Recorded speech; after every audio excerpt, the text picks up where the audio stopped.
es un servicio público que pretende dar las herramientas para que los problemas sociales se superen y para que el cambio social se adapte a la realidad de todas y cada una de las personas que componen la sociedad.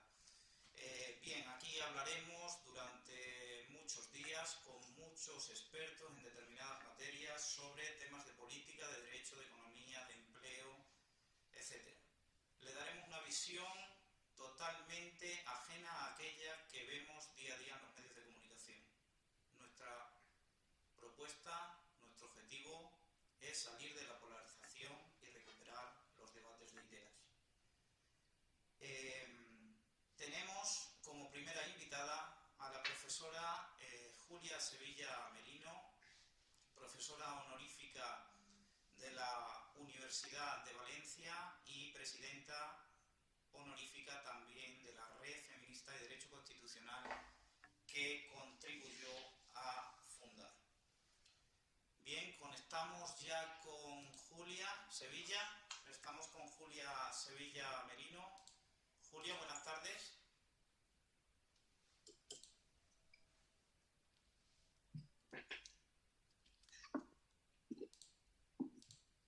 Julia, buenas tardes. Hola, buenas tardes. ¿Qué tal? Bien, aquí un sol espléndido y muy buena temperatura. ¿Y ahí cómo estáis? Perfecto. Bueno, pues tampoco tenemos un mal día por aquí por Salamanca. Y bueno, una de las cosas que queremos hacer en este canal de entrevistas, una vez te he presentado yo como profesora honorífica de la Universidad de Valencia en Derecho Constitucional y como presidenta honoraria también de la Red Feminista de Derecho Constitucional,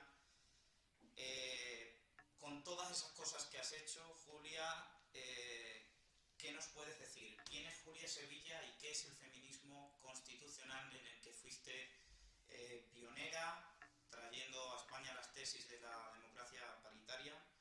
Y recuerdo una frase tuya de la semana pasada en la reedición, en el acto de presentación de la reedición del libro Las mujeres parlamentarias de la legislatura constituyente, del que fuiste directora y del que has vuelto a serlo también en esta reedición del libro. Cuéntanos un poco, por lo tanto, por qué decías aquello de solamente queremos la mitad del cielo, la mitad de la tierra y la mitad del poder, que es una expresión muy buena de lo que es la democracia paritaria. Ya te doy la palabra, Julia. ¿Quién es Julia Sevilla y qué es el feminismo constitucional? A ver, voy a empezar por lo último que has dicho de la frase esa. La frase esa es una clásica de cuando las mujeres o sea, las mujeres importantes de Europa se reunieron para reivindicar la democracia paritaria. Una de las cosas que dijeron era que éramos el 50% de la humanidad y que por eso lo que pedíamos era la mitad del cielo, la mitad de la tierra y la mitad del poder.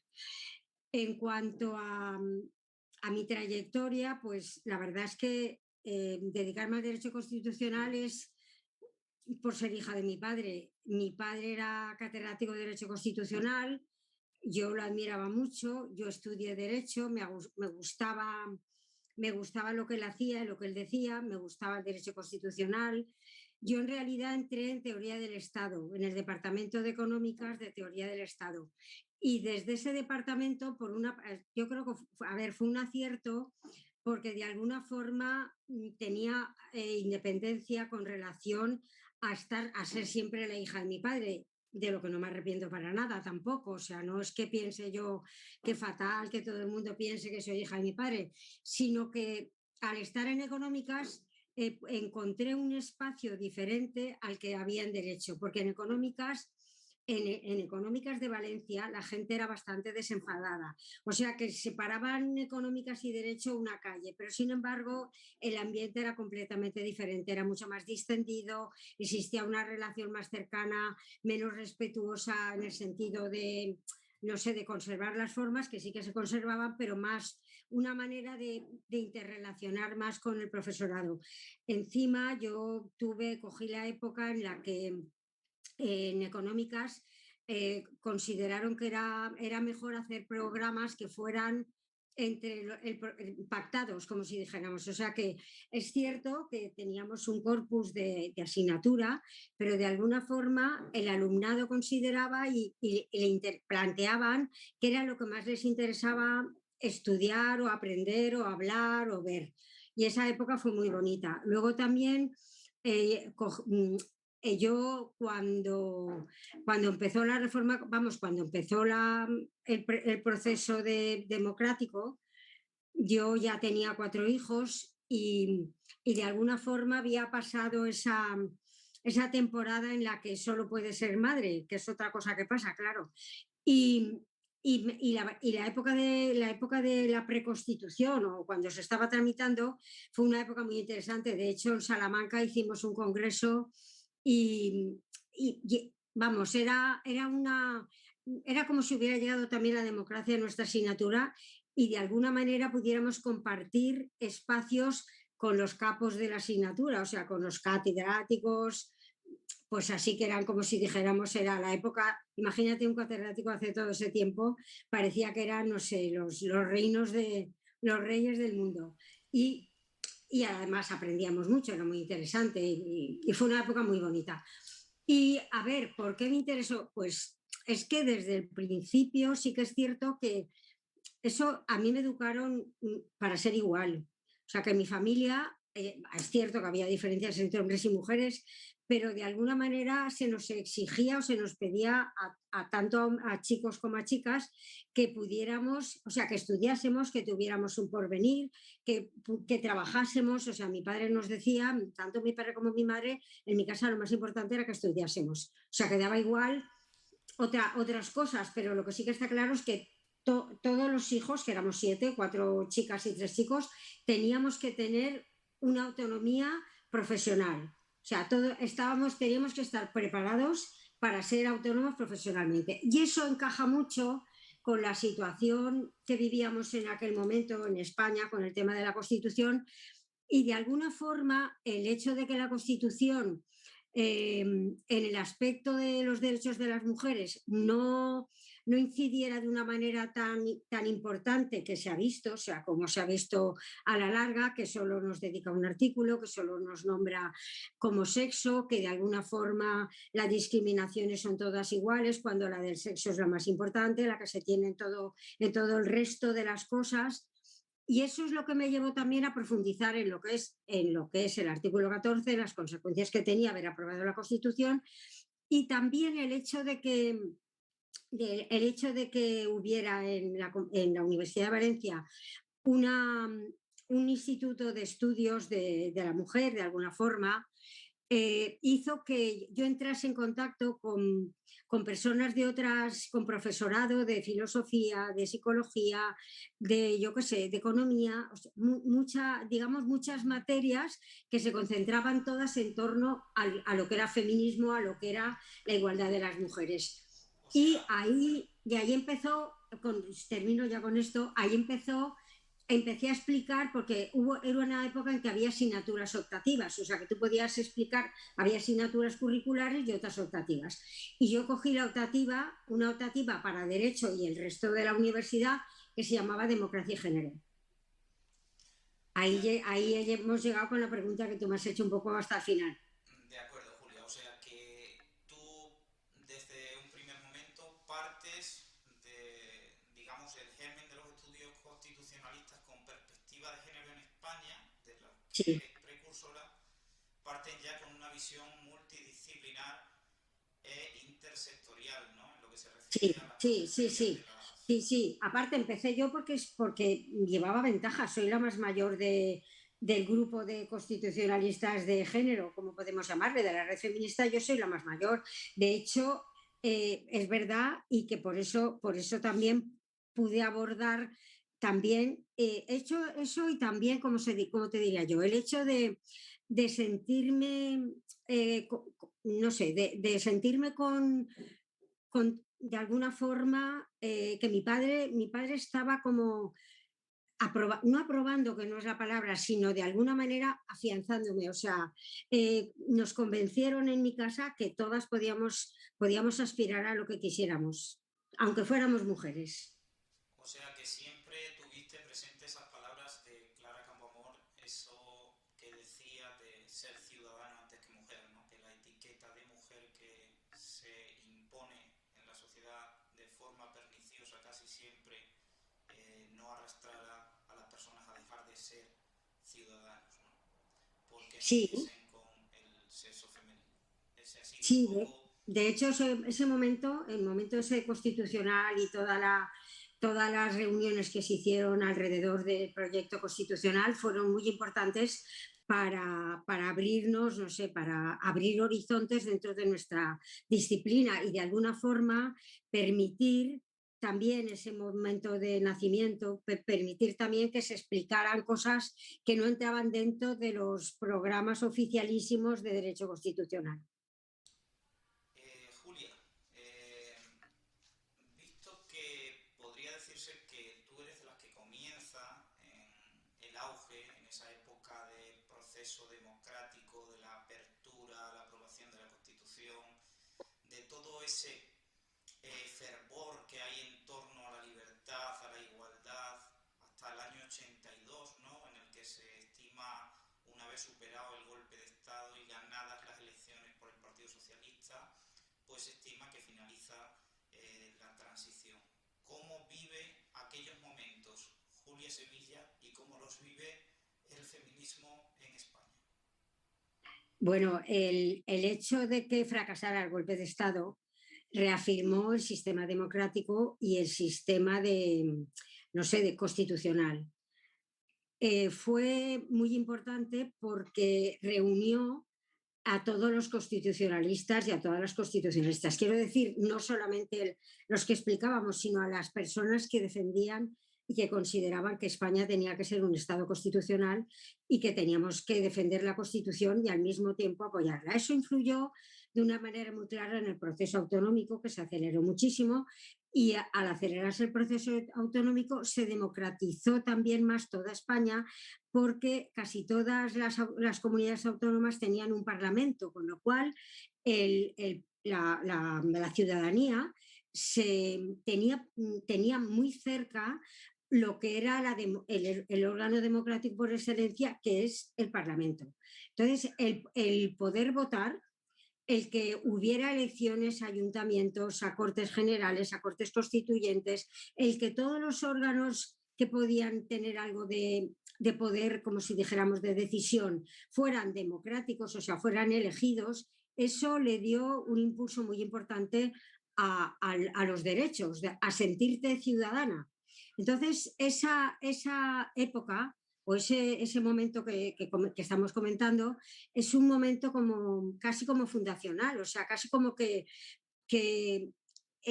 no estoy diciendo que el golpe de Estado fuera a lo mejor que nos pasó tampoco, pero sí que reafirmó, muchas veces el tener un enemigo enfrente hace que se unan los amigos, y eso fue lo que pasó quizá con el golpe de Estado.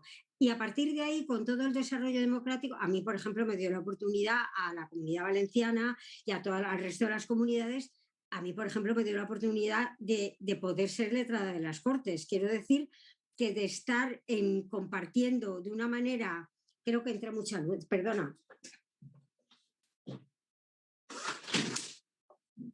de una manera como muy próxima, el cómo se desarrollaba el Estado autonómico, el estatuto se había aprobado en las Cortes Generales, pero enseguida el Parlamento conocimos lo que era tener diputadas y tener diputados, conocimos cómo se redactaba un proyecto de ley, cómo se controlaba el gobierno, o sea, cómo de alguna forma los parlamentos ejercían las tres funciones que tienen por la Constitución. Y eso también aceleró, desde mi punto de vista, aceleró bastante lo que era la democracia y lo que era el reconocimiento del Estado. Ahora bien, ¿qué pasó en todo ese tiempo? ¿Qué pasa con las mujeres? Pues, por ejemplo, en Derecho Constitucional éramos 6 profesoras en toda España al principio. Luego, por ejemplo, en las cortes autonómicas letradas, o sea, si en cada parlamento, calcula que son 17, había como 3 a 5 letrados, mujeres había 4 en toda España. Y así ha pasado durante muchísimo tiempo. Quiero decir que todos los órganos, por ejemplo, la Comunidad Valenciana, lo primero que se hizo, una de las primeras cosas que se hicieron fue elegir los órganos estatutarios, entre los cuales estaba el Consejo de Cultura. De 23 puestos, ninguna mujer. O sea, pas. Y luego, además, como se renovaban por tercios o por seis integrantes, hasta yo que sé el tiempo se renovaba y entraba otro hombre, entraban una mujer, o sea que durante muchísimo tiempo los órganos que representaban diferentes aspectos de la sociedad valenciana y de la cultura eran exclusivamente masculinos. Por supuesto, la mesa del Parlamento era masculina, todas las mesas de las comisiones estaban formadas por diputados, porque claro, aquí en Valencia, que era de los sitios que más había 5, pero había parlamentos que, que tenían 3, me refiero a diputadas, y había parlamentos que solo tenían una. O sea que creo que el País Vasco solo tenía una mujer en la primera legislatura. Entonces, te puedes imaginar que toda esa todo eso de hablar de democracia, de la mitad del cielo, la mitad de la tierra, la mitad del poder, estaba en agua de borrajas. Claro, eso lo dijeron bastante tiempo después, pero en cualquier caso existía dentro de las mujeres el convencimiento de que éramos ciudadanas y de que queríamos participar en la organización de nuestra comunidad, de nuestro estado y de todo lo que pudiera ser.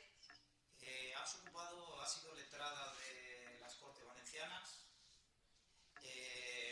has visto de cerca la política, pero ¿te has dedicado activamente o te has llamado a dedicarte activamente a la política, Julia? Lo más cerca, lo más cerca que he estado de dedicarme a la política es el ser adjunta del Síndic de Greuges, que es la institución autonómica similar a la del Defensor del Pueblo, y también participar en asociaciones de mujeres. O sea que de alguna forma, y yo, vamos, lo defiendo la participación de las mujeres en las asociaciones, tanto, por ejemplo, la Red Feminista, como Mujeres Progresistas, como, yo qué sé, como las mujeres, la Unión Interparlamentaria, no sé, las diferentes asociaciones que hay en el Estado, el Lobby Europeo de Mujeres. Yo siempre he estado, o sea, siempre he compartido, siempre me refiero desde que empiezan las asociaciones, que pudieron empezar, yo que sé, a los 5 años o 6 del proceso democrático, siempre he compartido, siempre he participado en una asociación, porque claro, los partidos políticos, voy a decir una expresión que no es demasiado académica, pero quisieron también darnos de comer a las mujeres. Y como no querían desplazar a ningún compañero de ninguna lista, ni querían dejar que ninguno de los que ya estaban querían marcharse, pensaron que, aparte de que pudiéramos militar en un partido político, que algo que había pasado en todos los regímenes europeos y en concreto, por ejemplo, en el régimen español durante la dictadura, en el régimen de Mussolini, en el régimen de Hitler. O sea, había como si dijéramos una especie de apartado que los partidos creaban para las mujeres para que de alguna forma tuviesen su compensación y su manera de actuar. Por ejemplo, en Italia llegaron a aprobar una ley que era la ley de las ciudadanas, como si dijéramos, o sea, tiempo para la ciudad, tiempo para la mujer, y tiempo, o sea, de alguna manera el uso del tiempo que tenía que estar, en el que las mujeres también teníamos derecho a participar en política. Pero claro, aquí en España lo que más funcionó y lo que primero pasó fue una efervescencia del movimiento feminista asociativo.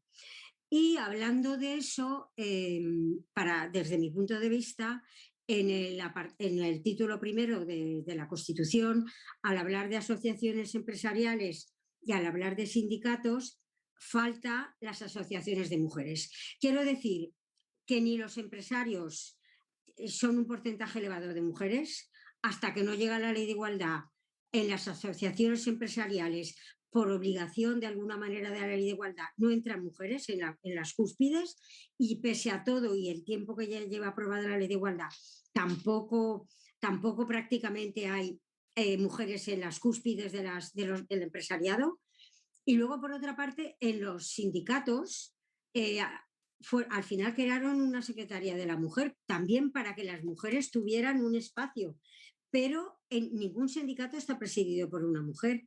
Entonces, cuando estamos hablando de reuniones con el gobierno, por ejemplo, cuando hay una reunión ahora mismo, si tanto los empresarios como los sindicatos pueden estar llamados a consulta para ver un poco las líneas económicas o las líneas que sean.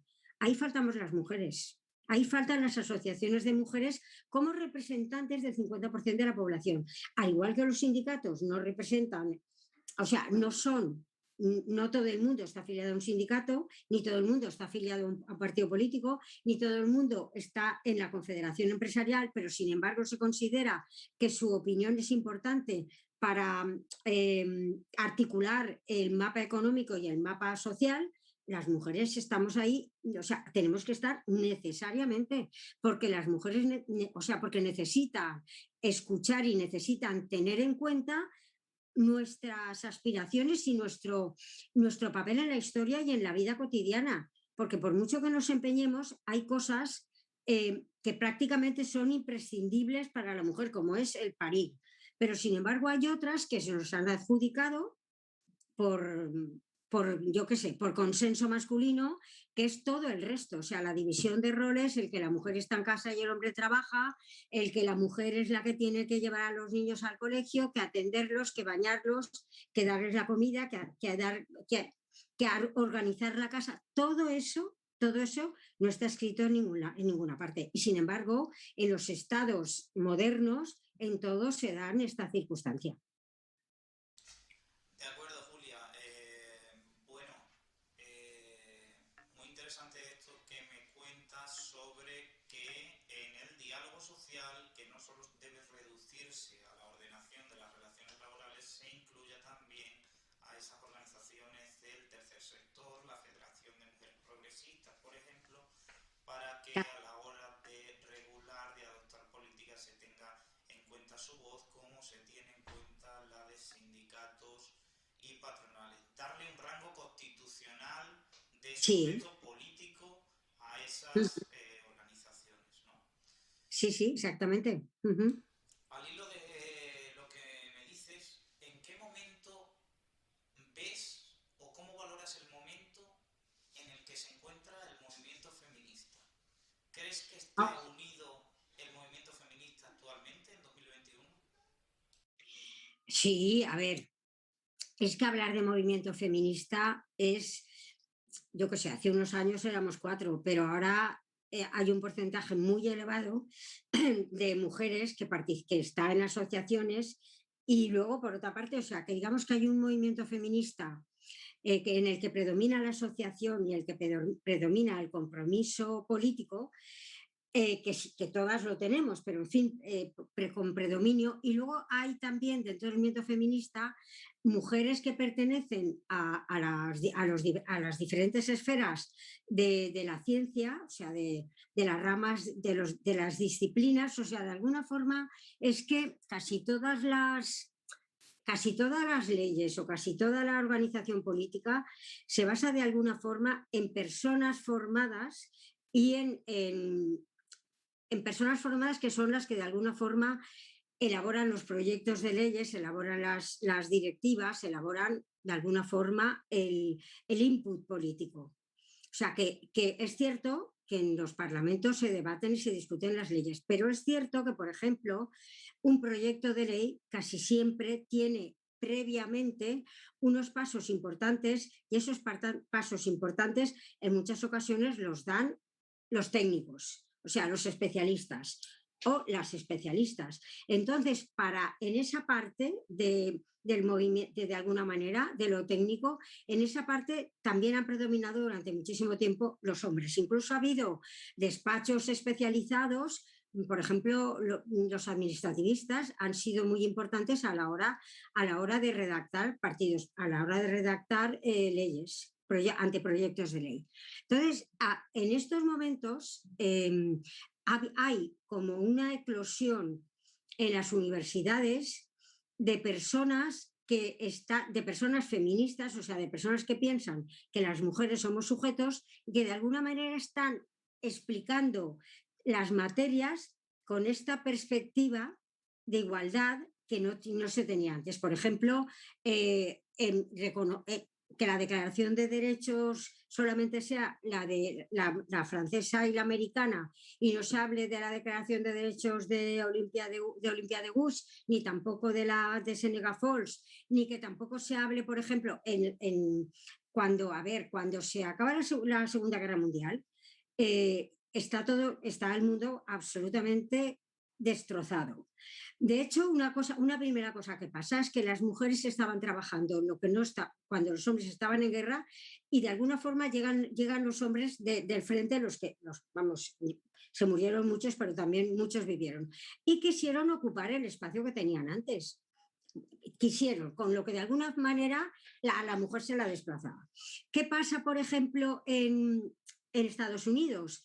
Que hay el presidente de Estados Unidos, que es Roosevelt, tiene una mujer estupenda, Eleanor Roosevelt, y de alguna manera existía antes de la Segunda Guerra Mundial la Sociedad de Naciones, pero aquello se vio que no había servido para evitar la guerra, que era fundamentalmente para lo que se había establecido de alguna manera, organizado, creado. Entonces piensan que hay que renovar esa Sociedad de Naciones, y es cuando se funda Naciones Unidas. Al fundarse Naciones Unidas, las mujeres tuvimos la suerte de que el presidente Roosevelt, que lógicamente al ser América, digamos, el lugar en donde es la sede de Naciones Unidas, de alguna manera se permeabiliza con la sociedad americana, tenía una mujer muy, muy inteligente, muy formada, muy preocupada por lo que pasaba en el mundo, y esa mujer presidió la comisión en la que se redactó la Declaración Universal de Derechos Humanos.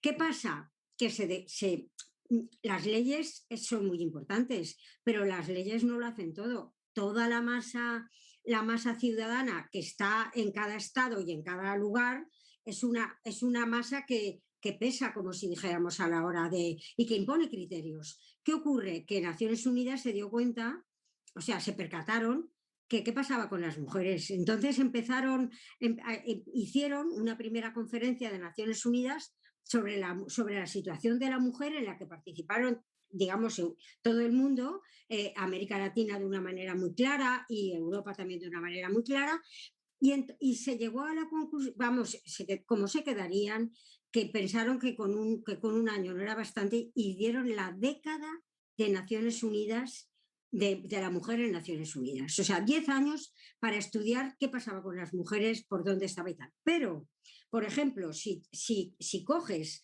hasta hace 4 días o 2, hasta hace 2 días, todo el organigrama de Naciones Unidas, verás que es predominantemente masculino. Y que la última vez que se intentó que hubiera una mujer secretaria de Naciones Unidas, antes eligieron, no sé exactamente si es japonés o chino, pero antes eligieron a un señor así que elegir a una mujer. O sea que de alguna manera, a pesar de todas las... Luego empezaron las conferencias internacionales.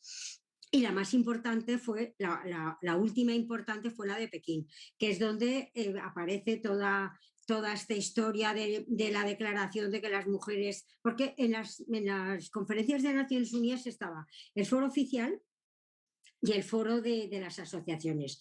Y en el foro de las asociaciones es donde más se impulsaban los cambios y donde más se empujaba para que las mujeres tuviéramos derechos. Y la importancia de todos esos movimientos, de alguna forma, hacen que el feminismo, porque todas las asociaciones que participan en las conferencias internacionales son feministas, de que el feminismo de alguna manera adquiera carta de naturaleza en cada uno de los estados y consiguiera influir de alguna forma, aunque ya digo, esto de la mitad del cielo, la mitad de la tierra y la mitad del poder es lo de la Declaración de Atenas, que fue hace casi, que fue un hito importante, pero que todavía... Que aún estamos, como si dijéramos, deseando y pidiendo que esos apartados, esa proclamación de derechos, de decir las mujeres somos el 50% de la humanidad, por lo tanto tenemos que tener el 50% de cada cosa de la que se hace en el mundo, o sea, el 50% de los poderes, el 50% de los derechos, tenemos que ser iguales con ese 50%, o sea que de alguna forma lo que no se puede es pensar que se pueda construir una sociedad en el que el 50% esté dominado. Y eso es lo que se pretendió con las conferencias internacionales, pero de alguna manera eso se ha ralentizado en este momento, pero sí que es cierto que dentro de los estados, pues por ejemplo, leyes de igualdad existen prácticamente en toda Europa. En España existe una en cada comunidad autónoma. Consejos de la mujer existen en muchos espacios con más o menos fortuna, pero poco a poco se va abriendo paso. Claro que yo no estoy contenta con lo que, o sea, digamos que es como ver el vaso medio lleno, medio vacío, ¿vale? Sí, el vaso está medio lleno, pero también queda un espacio que sí, yo lo puedo ver y puedo pensar mirando hacia atrás que hemos conseguido muchas cosas, pero también que aún queda mucho por conseguir. Yo qué sé, en este 8 de marzo han proliferado los artículos, los comentarios, todo, o sea, las mujeres juezas, yo qué sé, cada uno de los estamentos o de los espacios que ocupan las mujeres de una manera profesional, en todos hay mujeres que están reclamando la igualdad y la están reclamando porque no existe. O sea que, en tu opinión, estamos un poco estancados, ¿no? Desde esa efervescencia que surge en el año 2007 con la ley en el gobierno Zapatero, los posteriores años con los pactos de Estado sobre la violencia de género, pero tú en este momento de izquierda a derecha, ¿cómo crees que está evolucionando el compromiso político, el consenso en torno a la igualdad, a la lucha contra la violencia de género? ¿Se está perdiendo el consenso? ¿Se está perdiendo una unidad de acción en torno a estas lacras sociales? A ver, hemos adelantado mucho y lo conseguido está. Quiero decir que vamos y vamos además dando pasos. Yo no diría que existen retrocesos, por lo menos a nivel directivo, me refiero a nivel de la dirección política del Estado. eh, Retrocesos de norma, como si dijéramos, no existen. A nivel normativo, yo creo que estamos en un momento muy positivo para las mujeres. Ahora bien, es que es muy difícil repartir, es muy difícil repartir. Entonces, cuando llegas a un parlamento en el que el 89% son hombres, es muy difícil. ¿A quién quitas? ¿A quién desplazas? ¿Dónde haces hueco? Yo recuerdo que la primera vez que se amplió la ejecutiva de un partido político, lo que hicieron fue alargar la mesa para que cupieran el tercio de mujeres que querían poner.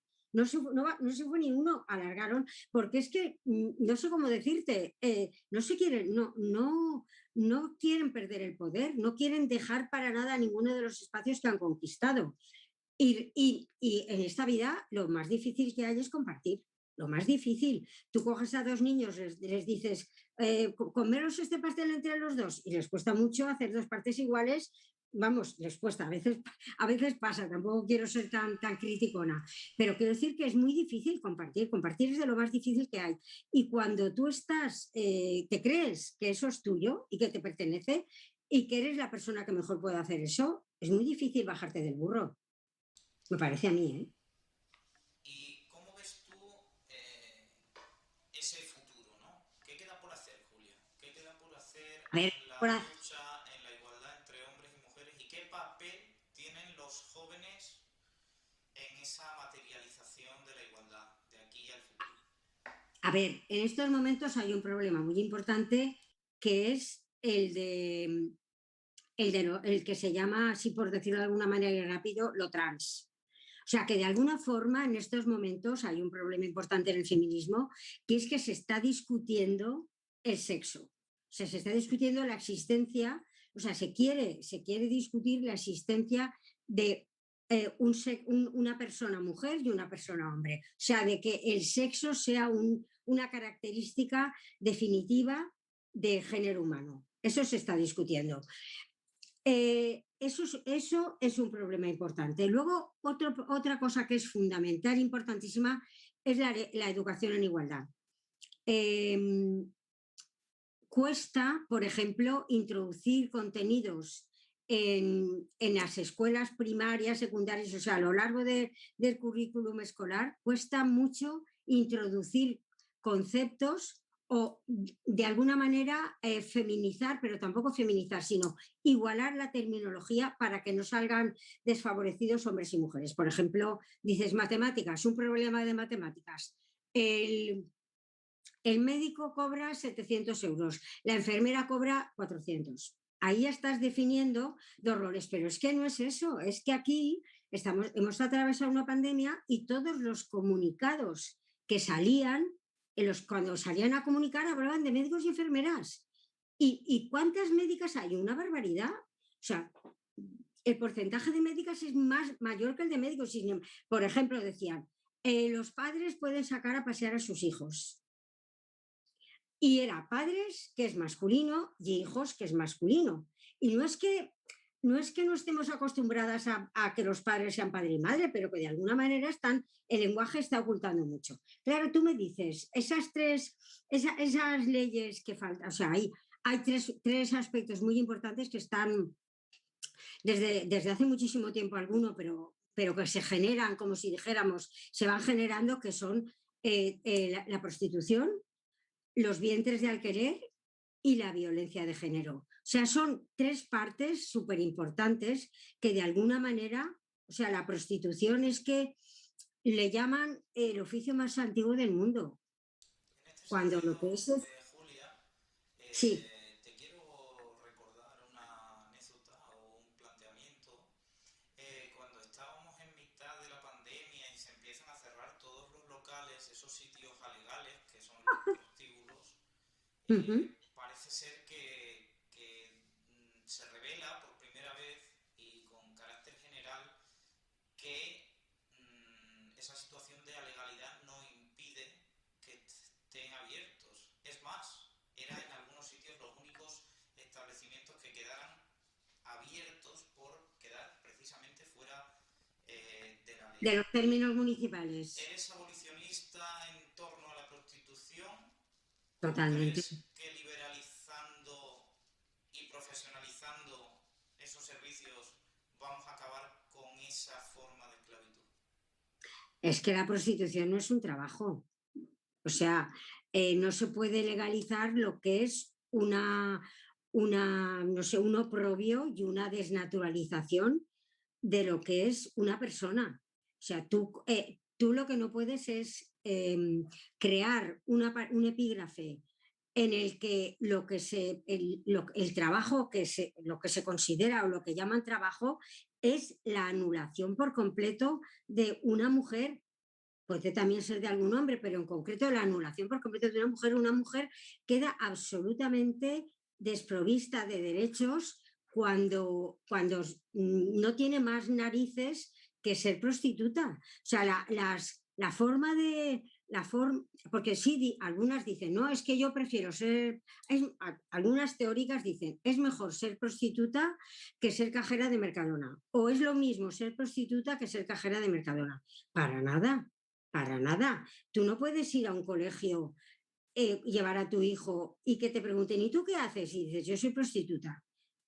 No es que no lo puedes decir, lo puedes decir, pero de alguna forma no es una profesión, es una opresión. Entonces, jamás en la vida se puede considerar algo que la mujer está... Lo que tampoco entiendo, mira, y es verdad, lo que no entiendo es qué les pasa a los hombres.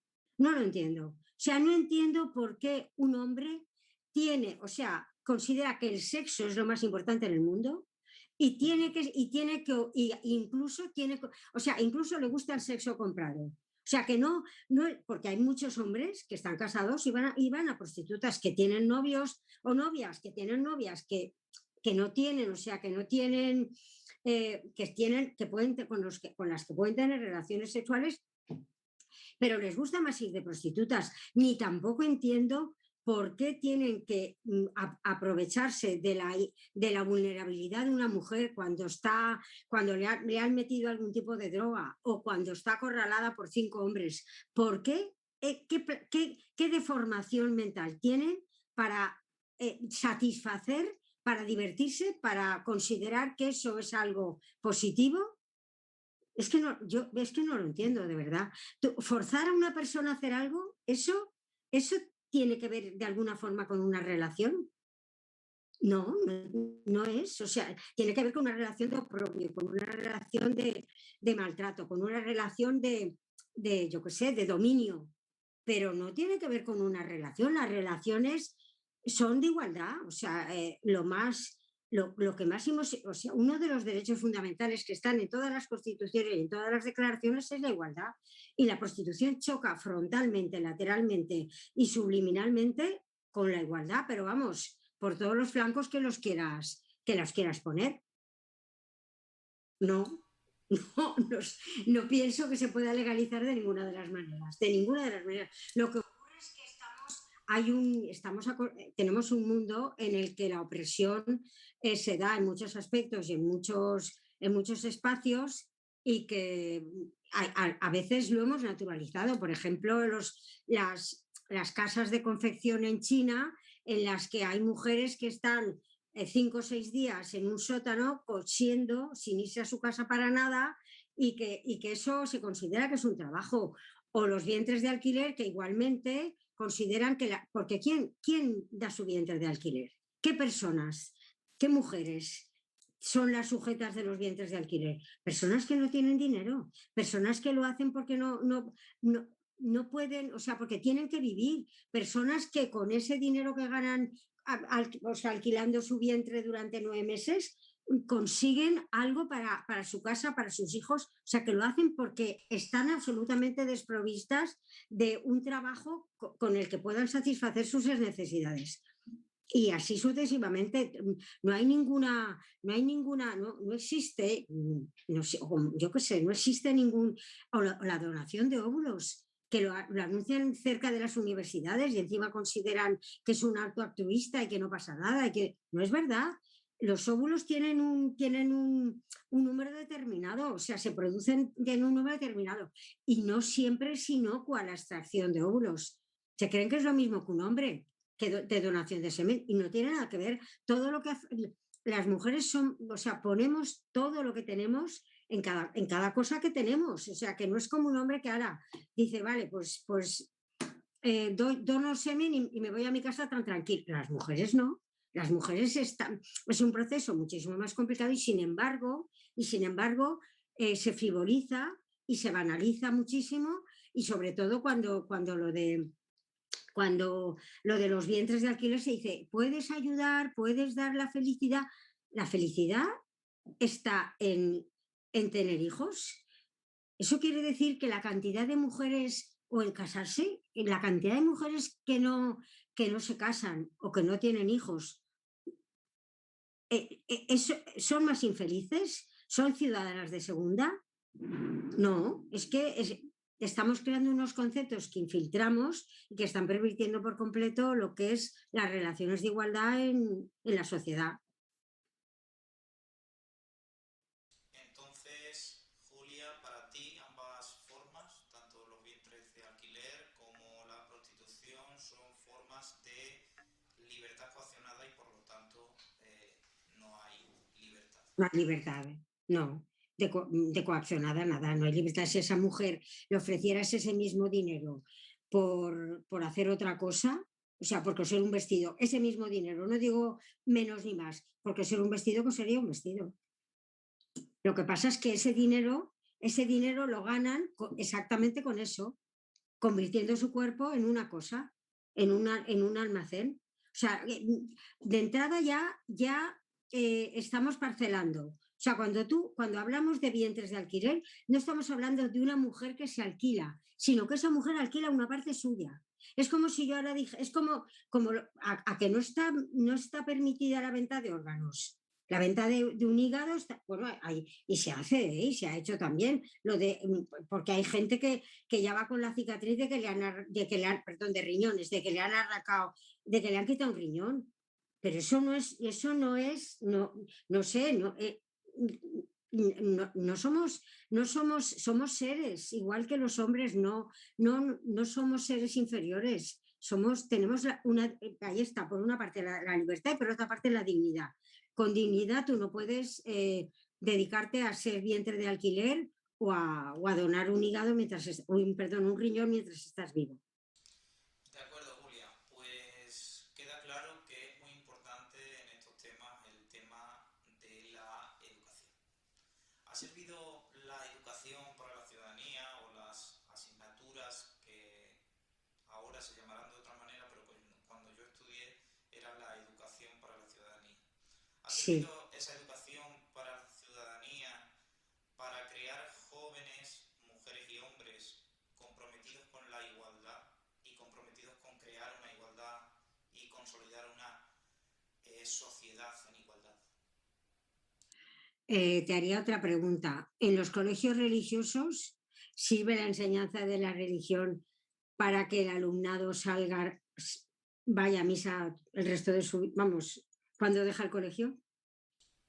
Quiero decir que en la enseñanza por la ciudadanía, en primer lugar, se tendría que considerar, la enseñanza de la igualdad y la enseñanza de la ciudadanía tenía que permear todas las asignaturas, sobre todo asignaturas como puede ser, no sé, la historia o las ciencias, o sea, en las que la medicina, en las que y si no la medicina, porque estamos hablando de enseñanza de colegios, sí que de alguna manera lo que son ciencias, tendría que enseñarse las protagonistas de la historia, que muchas mujeres lo han sido, incluso las mujeres que han sido ocultadas por sus maridos y se han llevado ellos la autoría de determinados descubrimientos o de determinados libros, que ahora se está investigando bastante, y la gloria se le han llevado sus maridos. Entonces, la ciudadanía, yo cuando estudiaba,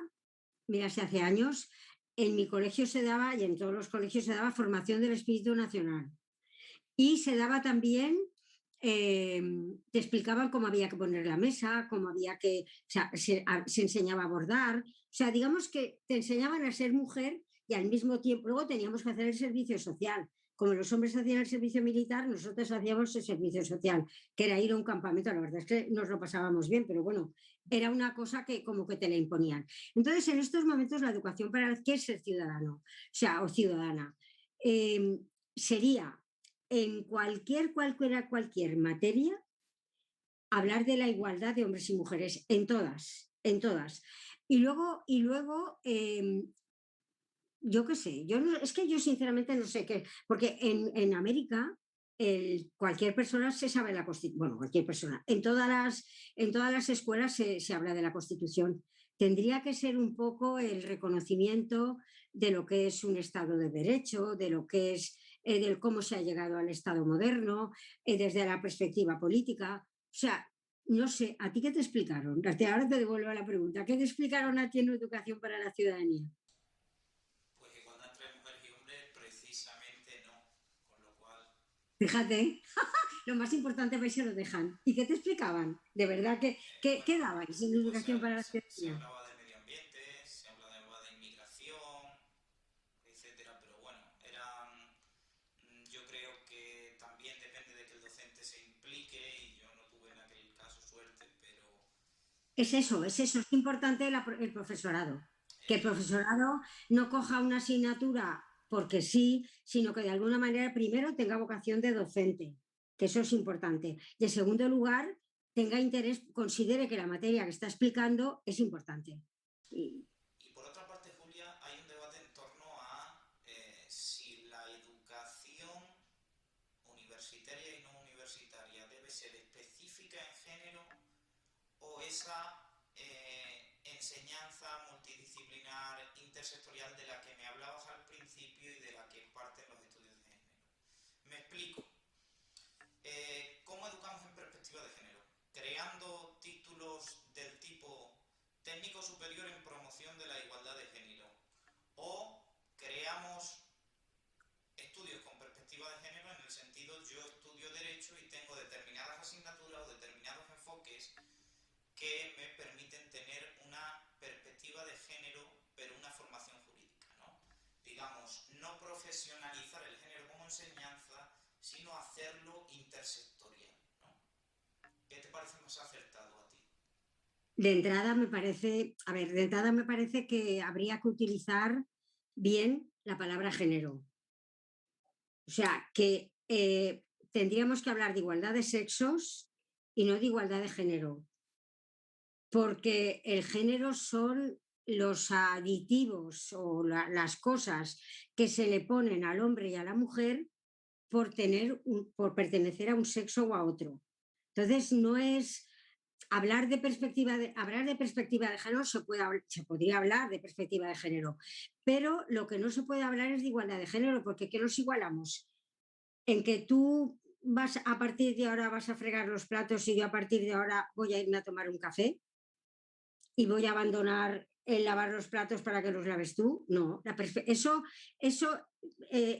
las personas somos únicas de alguna forma y tenemos un sujeto propio. Entonces, en ese sujeto propio no hay cuestión, salvo tener un hijo, no hay cuestión, quiero decir que solamente lo podemos tener las mujeres, el resto de todas las actividades sociales en la casa, en cualquier parte, no tienen sexo, son por igual, las hace por igual al hombre y a la mujer. Por ejemplo, en cantidad de películas americanas hemos visto que y aquí también, yo veraneaba en un pueblo en el que había campos cerca.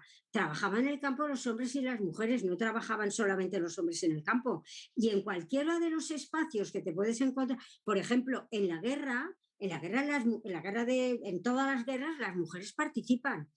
A lo mejor no participan como soldados, por ejemplo, en la guerra del 45, porque todavía no había mujeres en el ejército, pero sí que participaron como comandos, como espías, como yo qué sé, como transportadoras de determinadas cosas. O sea que cuando hay necesidad, el género se va por los aires y utilizas o mandas a hacer tanto a un hombre como a una mujer lo que hace falta en ese preciso momento. O es que yo qué sé, después cuando se cae una silla, vamos a pensar que si eso es género o sexo y si la coge un hombre o la coge una mujer. No, entonces, claro, lo que está claro es que lo que hay que hacer es desterrar por completo la igualdad de género, la palabra, el concepto de igualdad de género, porque es igualdad en lo que yo te digo, en características que han sido el azote de las personalidades de los hombres y de las mujeres durante siglos. Entonces, lo que pasa es que ahora, a ver, yo digo que eso es un poco en parte una consecuencia de la traducción inglesa. En inglés la palabra sexo no se utiliza la palabra género. Entonces, cuando traducen aquí equality gender, dicen igualdad de género, en lugar de decir igualdad de sexo, que es lo que toca. Entonces ahí se ha montado una cortina de humo que ahora muchísima gente lo está. De hecho, en la conferencia de Pekín ya se estableció clarísimamente lo que era género y lo que era sexo. Lo que pasa es que eh, tú me has hablado antes de la gente joven. Las generaciones jóvenes que no han, que Pekín piensan que es una ciudad y ya está. Quiero decir que no piensan en la conferencia de Pekín ni en las conferencias internacionales, porque poco a poco se ha ido diluyendo toda esa parte, porque de alguna manera, y es bonito y es importante, hay muchas mujeres, muchísimas y afortunadamente cada vez más, que se consideran que son iguales, que no tienen que ponerse límites para nada. Pero eso no evita que, por ejemplo, haya un plan de igualdad que se hable plan de igualdad de género. Y yo diría, bueno, me diría una cosa que no la voy a decir porque no se puede decir. Es una frase un poco vulgar, pero es verdad, o sea, voy diciendo, ya ya has metido la pata, porque ¿cómo vas a conjugar dos conceptos que son contradictorios? ¿Cómo vas a hablar de igualdad y hablar de igualdad de género cuando el género es lo que hace que sean desiguales los hombres y las mujeres? Julia, y precisamente en torno a este debate gira todo el tema de la ley trans. Bien, vamos a poner un poco de cordura y permítame que diga que lo que ha intentado siempre el feminismo no ha sido otra cosa que destruir el género, en tanto que el género era ese patrón de comportamiento opresor que se colocaba como obstáculo a la igualdad. Ahora muchos defensores de esta libre autodeterminación del género lo presentan como forma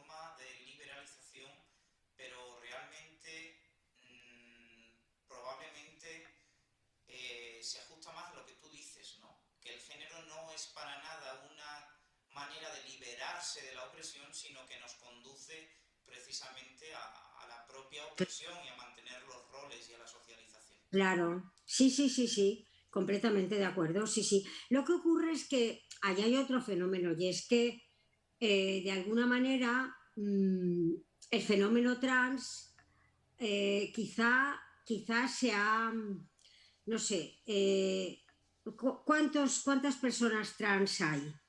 ¿Cuántas? ¿Hasta qué punto es un concepto cultural o o un concepto eh, humano, me refiero, o sea, de que corresponde con el cuerpo, con las... ¿Hasta qué punto son sentimientos o son, como dicen, he nacido en un cuerpo equivocado? ¿Cuánto hay de influencia mediática, de influencia de personas que tienen, vamos, que están generando una industria con todo esto? ¿Cuánto hay de defensa de intereses económicos en ese aspecto? ¿Cuánto hay de defensa de crear un tercer espacio? No un tercer espacio, porque los trans no van a ocupar el espacio de los hombres, van a ocupar el espacio, quieren ocupar el espacio de las mujeres, o sea, quieren borrar el sexo, pero que yo dudo mucho que los hombres se sientan implicados y consideren que se les borra el sexo. Vamos, para nada. No sé, vamos, no. Para ellos esta guerra la están mirando un poco desde lejos. Y eso, porque si te fijas, de dónde salen como estos anteproyectos de ley o estas de las consellerías de igualdad, de los espacios de igualdad?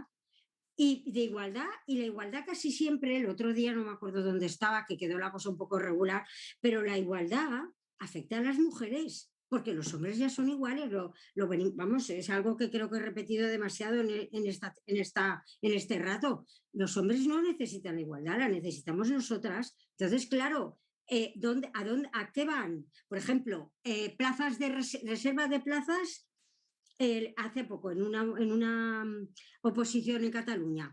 De las 10 plazas reservadas, 2 son para trans. ¿Existe esa proporción de trans en la sociedad? ¿Existe? El resto de las plazas que eran a lo mejor para personas discapacitadas o para personas disminuidas. No, estamos dividiendo la sociedad demasiado. Yo creo que eso es una división artificial de la sociedad. Primero vamos a poner los elementos necesarios para que nadie se tenga que arrepentir de semejante desacato, o sea, de una operación y de alguna forma, de un cambio tan bruto, tan bestial en el cuerpo, en la psique, en todo, que de la que luego pensemos que tampoco estamos contentos con ese cambio o con esa transformación. Han salido, debe haber bastantes que se han arrepentido de esa historia y luego que a los 4 años, a los 5 años, tú pienses que porque a lo mejor no te gustan las muñecas y te gusta el fútbol, ahora hay equipos de fútbol femeninos. Porque las mujeres nos han encasillado en determinados roles y resulta que si te gustan los otros es que ya estás en el sexo equivocado. No, a lo mejor estás en una sociedad que oprime a las mujeres de forma diferente a los hombres. Por tanto, tú no defiendes que el sexo, que de ahí viene la confusión de confundir sexo y género, que el sexo no depende de la libre voluntad, como se nos pretende trasladar al hilo de todas estas influencias de la teoría queer y demás. Está claro que cuando nace un niño o niña, cuando nace, dicen, has tenido un niño, has tenido una niña, o sea que eso está claro. Al principio, digamos que está claro. Luego, todo lo demás, habría que, yo pienso que es una intervención, y no hablo solamente de intervención operatoria, sino es una intervención tan importante en la mente, en la psique, en el cuerpo también físico, que hay que pensársela muchísimo, que no es cuestión de decir, ahora pues allá voy, es cuestión de pensar y de verdad tener clarísimo que, que no puede resolver esas diferencias de sentimientos, de aficiones, etcétera, de otra manera que no sea considerándote hombre o considerándote mujer. Es que me parece a mí que hay deportes de todo tipo, o sea, el fútbol que parecía que era una cosa que solo podían jugar los hombres, también están jugando las mujeres, o sea que ha habido muchos comportamientos que se han calificado como masculinos y que no tienen por qué serlo. Por ejemplo, mujeres bomberas. Cuando era necesario una fuerza impresionante para sujetar la manguera, las mujeres que no tenían esa fuerza no podían serlo. Pero eso ya, digamos que nada hay que la técnica no pueda resolver para que las profesiones puedan acceder tanto hombres como mujeres. En el ejército, en los ejércitos hay mujeres, en casi todos los sitios hay mujeres. Por lo tanto, no se trata tanto de roles masculinos y roles femeninos, o sea, se trata de que no hay rol masculino y femenino, sino que cualquiera podemos hacerlo todo, ya he dicho, menos parir, y lo demás hay que valorarlo mucho, porque y sobre todo es que es muy importante y que es una cosa que estamos pagando todo el mundo. O sea, que una operación de cambio de sexo la paga todo el mundo, y en cambio una operación de recuperación de mama cuando has tenido un cáncer de mama no está pagado por la Seguridad Social. O sea que de alguna forma o no está pagado, no sé si es exactamente así, pero bueno, no está totalmente exento de. Entonces habría que pensar un poco más en, no sé, en las necesidades de todas las personas, que hay muchísimas, y el cambio de sexo puede ser una más, pero no la más importante, la más no sé qué y la más no sé cuántos. Pone en jaque la tesis de la democracia paritaria, y me explico. Pone en jaque toda esta fiebre de la ley trans, digamos lo que es que las mujeres lleguen a alcanzar espacios donde nunca han estado. Ponías el ejemplo del fútbol profesional, ¿no? Que prácticamente está arrancando ahora, que prácticamente ahora es cuando se le empieza a dar visibilidad a las jugadoras de fútbol femenino. Y pues puede venir una mujer trans a robarles ese espacio, ¿no? Que están empezando a consolidar, que no lo han consolidado todavía, pero que va indudablemente por las condiciones físicas, que son sexo, etcétera, pues puede poner en jaque que haya mujeres que ganen premios dentro del fútbol porque sean realmente mujeres trans, ¿no? Que antes eran hombres los que empiecen a Claro. ocupar esos Claro, no, espacios. sí, pero mira, vamos, no tengo así un conocimiento demasiado exhaustivo, pero yo creo que ya hay en los comités olímpicos, ya hay medidas de hormonas para que, y según el grado de hormonas masculinas o femeninas, de alguna forma co- consideran que la competencia de estas mujeres, o sea, que son mujeres, pero que tienen un alto contenido hormonal masculino, participen en pruebas con las mujeres. O sea que yo solo llamaría competencia desleal, o sea que de alguna forma hay mujeres que son fuertes y que son grandes y que son importantes, pero eso no es que de repente un hombre trans se pase al fútbol y vaya de superhéroe, de super no sé qué, nos olvidemos de todas las muchísimas mujeres que les gusta jugar al fútbol y que tienen que jugar en igualdad de condiciones. Eso para mí sería jugar en desigualdad de condiciones. De acuerdo, Julia. Y otra cuestión es estrictamente jurídica, ¿no? Un error en el tratamiento, a mi juicio, hablo por propia opinión, de tratar a las minorías como una mayoría de la población, ¿no? Hay un poco ese desequilibrio de que las mujeres son una mayoría social, la mitad Sí, mayoritaria de la población, y sí, que qué porcentaje, decías tú, ocupaban los trans respecto al total de la sociedad, ¿no? Y lo cierto es que estamos tratando a minorías muy minoritarias como una mayoría, o esa minoría reclama que se la trate como una mayoría que históricamente ha sido perseguida y desplazada de los ¿por qué se debe primar el acceso de una persona trans a un empleo público si el acceso al empleo público garantiza a través de los principios de Sí, igualdad, igualdad, mérito y mérito y capacidad. capacidad el acceso a Sí, ese empleo público? No estamos relegando a esas personas, menoscabando su dignidad indirectamente haciendo este tipo de cuestiones, porque los estamos equiparando a lo mismo que hacemos con la discapacidad. Y ahí sí es cierto que no hay una garantía del principio de igualdad y por eso están, para hacer la igualdad material, porque los discapacitados no tienen las mismas posibilidades que el resto. Pero una claro. persona trans no tiene las mismas posibilidades de acceder a esa plaza, a ese empleo público que una mujer o que un hombre. Claro, lo que pasa es que están buscando un privilegio. De alguna forma están escudándose en una decisión o en un sentimiento, porque eso es un sentimiento, se sienten hombres o se sienten mujeres, se sienten que han nacido en un cuerpo equivocado para reclamar un privilegio.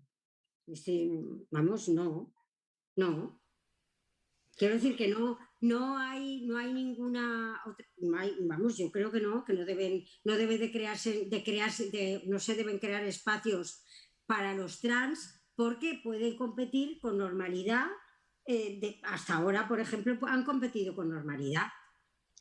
Hay artistas de cine y de artistas de televisión que, que son trans y que han encontrado, hace poco en una serie de televisión, que una serie policíaca, ahora ya no sale, pero había una mujer, o sea, un hombre trans, una mujer que antes había sido hombre. Y Por sí que tanto, expresaba como sí que expresaba, por ejemplo, la dificultad que podía tener, o sea, ella se enamoraba de un hombre y la dificultad que podía tener ese hombre para aceptarla a ella como una trans. Pero claro, también un hombre puede tener dificultades en aceptar a una que mida 2 metros o en una que ande de lado o en una que sea gorda o en una que sea flaca o en una que le guste que se rasque mucho, yo qué sé. Quiero decir que las relaciones interpersonales dependen de muchísimos factores.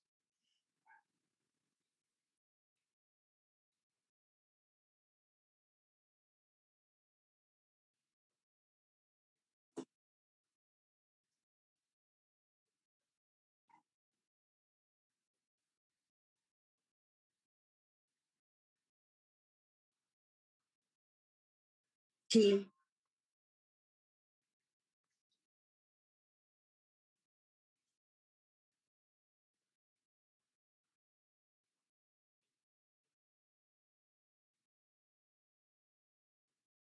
sí,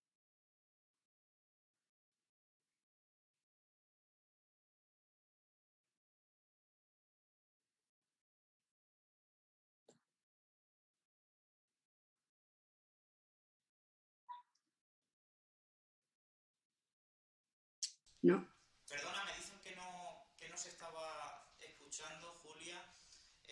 Lo que te planteaba es que al hilo de toda esa fiebre de la ley trans, al hilo de toda esa separación pretendida del feminismo trans, de ese feminismo histórico de la igualdad, hemos escuchado estos días a Lidia Falcón, hemos escuchado a otras feministas históricas, te estamos escuchando a ti. ¿No crees que nos preocupamos demasiado del lenguaje con la igualdad y no nos preocupamos del mensaje que se traslada de los hechos? Te pongo un eh, ejemplo. La Unión General de Trabajadores está intentando en estos momentos debatir el cambio de sus siglas de UGT a UGTT para incluir a las trabajadoras. ¿No sería un mayor avance incluir a una secretaria general en la ejecutiva? las dos cosas, pero claro, empiezan por lo más fácil y por lo que menos molesta, que es darles visibilidad por una parte, y a lo mejor no estoy diciendo lo que es de verdad, pero es igual, lo pienso, por una parte no les cuesta nada poner una T. Por otra parte, con eso ganan el que los sindicatos, las mujeres que están en los sindicatos no vayan a buscar, por ejemplo, esto que te digo yo, de las asociaciones de mujeres que necesitamos también ser interlocutoras sociales. O sea, que integrar a las mujeres sindicalistas en la jefatura del sindicato. Entonces yo creo que va por ahí la cosa, pero eso no quita para que de alguna manera también pase y pueda ser verdad y esté pasando que los sindicatos reconozcan a las mujeres como sujetos, piensen que las mujeres trabajan y que por lo tanto tienen que defender sus intereses y de alguna manera se hayan puesto a la marcha, o sea, estén intentando integrar a las mujeres también en el título, o sea, que aparezcan en el título del sindicato, del nombre, como si dijéramos. Eso. Bien, Julia, y te quiero preguntar una cosa que tiene que ver con las redes sociales, con el cambio en los medios de información y comunicación. ¿Cómo está afectando a la lucha en la igualdad entre mujeres y hombres la desinformación? Todas esas series de noticias falsas que hablan de que hay un gran número de denuncias falsas, luego vamos a los informes de la Fiscalía y fácilmente podemos desmentirlo. También pasa lo mismo con estudios sobre la brecha salarial, que niegan y reniegan de la brecha salarial, pero fácilmente las estadísticas y la constatación empírica refutan todos estos mensajes de la desinformación. Pero de alguna manera pueden estar calando entre nuestros jóvenes. ¿Qué dirías para preservarnos frente a la desinformación, tanto a jóvenes como a adultos? Pues es que es complicado eso, ¿eh? Quiero decirte que nadie está libre de creerse una noticia, ni de... Y hay mucha libertad para producir noticias y sin embargo es muy complicado. Lo de calumnia que algo queda, yo pienso que sigue siendo verdad. O sea, que tú lanzas un bulo y hasta que ese bulo se pueda desmentir puede pasar la tira de tiempo. Entonces, yo qué sé, pues despacito y buena letra. Es algo que queda muy fuera del alcance de lo que podemos hacer, por ejemplo, las personas que nos dedicamos a igualdad, las asociaciones de mujeres, la red feminista, por ejemplo, estamos intentando hacer cosas positivas, pero destruir lo que hay negativo, eso es muchísimo más complicado y más difícil. Por tanto, ¿qué recomendarías a los jóvenes? ¿Leer más estudios feministas o Eh, simplemente de la Constitución? ¿Llevar la Constitución a las aulas? a ver, es que a los jóvenes no se les puede recomendar nada, creo. Quiero decir que o les puede recomendar, pero es hablar de los jóvenes o de la juventud así en términos generales es complicado. Lo que tendría que hacerse es recorrer los itinerarios de los estudios que se hacen en primaria, en secundaria, o sea, de toda la parte que es formativa para cuando se está formando en realidad a las personas, que es desde el parvulario, por decirlo de alguna manera, ahí es donde hay que incidir en la formación. Yo a los jóvenes no les digo nada, o sea, yo no les puedo decir nada. Lo que puedo hacer es que en su formación influya lo que son, no sé, el reconocimiento de los derechos, por ejemplo, constitucionales, de lo que está pasando ahora, explicarles las cosas lo más claramente posible, pero eso ya me meto en un terreno que no es el mío, porque ahí yo no sé, esa parte creo que la deberían de hacer el recorrido escolar, o sea, la educación, las materias que hay que educar, que hay que impartir necesariamente, que podría ser la educación para la ciudadanía, claro, pero al mismo tiempo que ese sesgo de igualdad estuviera en todas las asignaturas, no solamente en las específicas que vamos a hablar de formación de ciudadanía, sino en general, en todos los contenidos, que aparecieran al lado de descubrimientos de hombres, descubrimientos de mujeres, al lado de protagonistas hombres, protagonistas mujeres. Hemos tenido cantidad de reinas en la historia, pues que aparezcan, de sabias que no han sido reconocidas, yo qué sé, que que entrara en la formación la igualdad, no solamente en los recorridos específicos, sino en todo, que entrase la igualdad no tanto en la juventud, sino en la educación. Por tanto, la solución es una educación transversal y no solo comprometida con la igualdad, sino con crear ciudadanos para el mañana, ¿no? Y crear ciudadanos que puedan consolidar una Y sociedad ciudadana, totalmente igualitaria. Ciudadanos y crear ciudad. ciudadanas, muy importante, me lo remarca Claro, no Julia, vayamos aquí a meter la pata. por supuesto. Y para terminar, pues simplemente te voy a pedir que nos lances un mensaje en torno a si ves posible hacer, como dice el artículo 9.2 de la Constitución, la igualdad real y efectiva. Sí, a ver, yo creo que sí, hay que ir paso a paso y no vamos a dejar de intentarlo ni de proponérnoslo, pero ahí, claro, no, sí, hay que conseguirla. ¿Cuánto queda por hacer? ¿Cuánto queda por hacer? Pues como en todo. O sea, queda por hacer en educación, queda por hacer en igualdad, queda por hacer en medio ambiente, queda por hacer en que no haya tanta segregación por edades. O sea, queda muchísimo por hacer. Queda por hacer que cada vez el ser humano sea más persona. ¿De acuerdo, Julia? ¿Crees que quedan muchos años para ver una presidenta del gobierno? Pues yo qué sé, según les dé, ¿eh? Igual les da la volada y dentro de 4 años tenemos una, ¿eh? Pero vamos, no, no te sabría decir.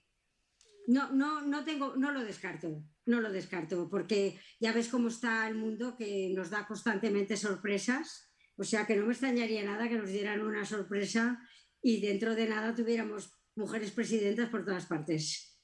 Iríamos mejor. ¿Hay algún obstáculo todavía, aunque sea de forma formal, para que nuestra próxima jefa del Estado sea una mujer? ¿O hay que cambiar la Constitución? No, ¿te refieres a la monarquía? Ajá. No, estamos mejor que nunca. Tenemos dos herederas, o sea, las dos hijas que ha tenido el rey son mujeres. Así Sería, que, sería bueno. fíjate, tenemos por... Sería, sería, o sea, bueno, yo creo que eso no es ni bueno ni malo, sería justo. Sería por una vez hacer justicia, ¿no?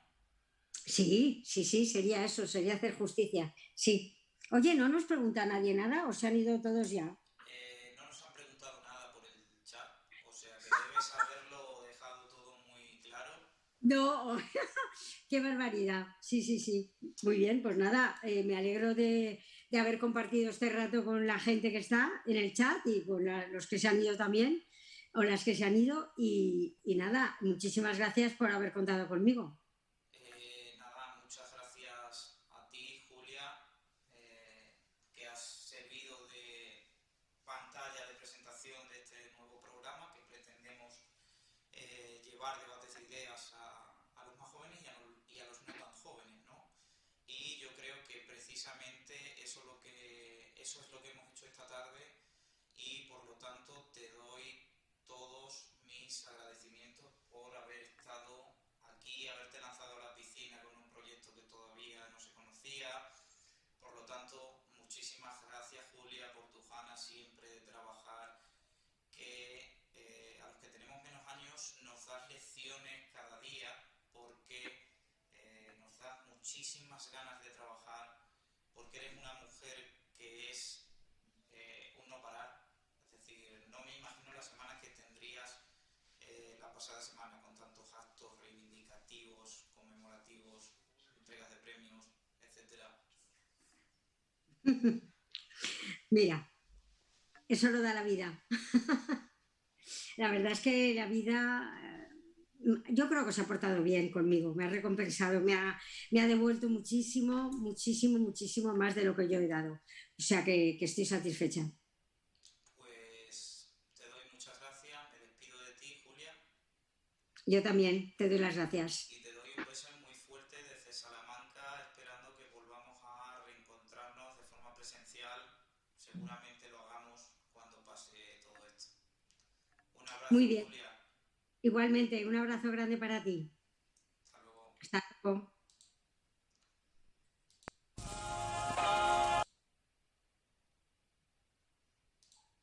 Bien, hemos finalizado este primer programa de La Razón de la Palabra aquí en mi canal de Twitch y os animamos a seguirnos en las redes sociales porque la próxima semana, de aquí una semana, tendremos un nuevo programa. Estar atentos a las redes sociales.